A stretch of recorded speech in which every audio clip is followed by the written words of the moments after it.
Number 20 is applying the order of operations on expressions with powers involving negative exponents and variable bases.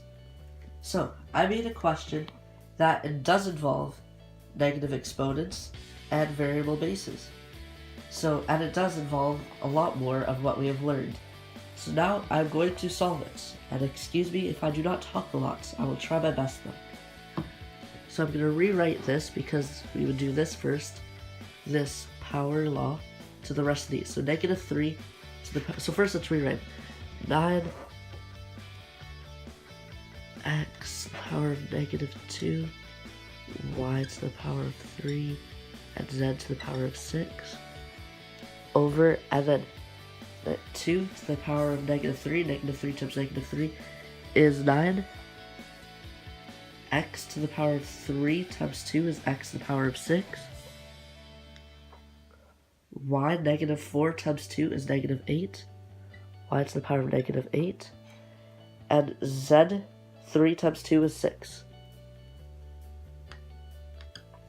So just looking at this right away, I can cross out z because z to the power of 6 minus 6 is z to the power of 0, and z to the power of 0 is equal to 1, so we do not need to include that anymore.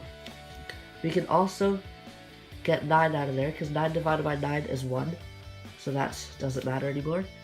And now we're stuck with x to the power of negative 2, y to the power of 3, over x to the power of 6, and y to the power of negative 8. So what we can do now is using our quotient law. So x to the power of negative 2 minus 6 is equal to x to the power of negative 8, and y to the power of 3 minus negative 8, so it turns into a positive, is equal to y to the power of 5. So now we have y to the power of 5 and x to the power of negative 8. So now what we can do with that is, you know what we do with negative exponents, right? We flip it to the bottom. So the final answer for this would be y to the power of 5 over x, over x to the power of 8.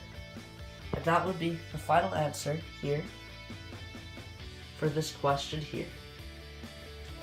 Thank you for listening to my project. I hope you enjoyed it. I'll see you later.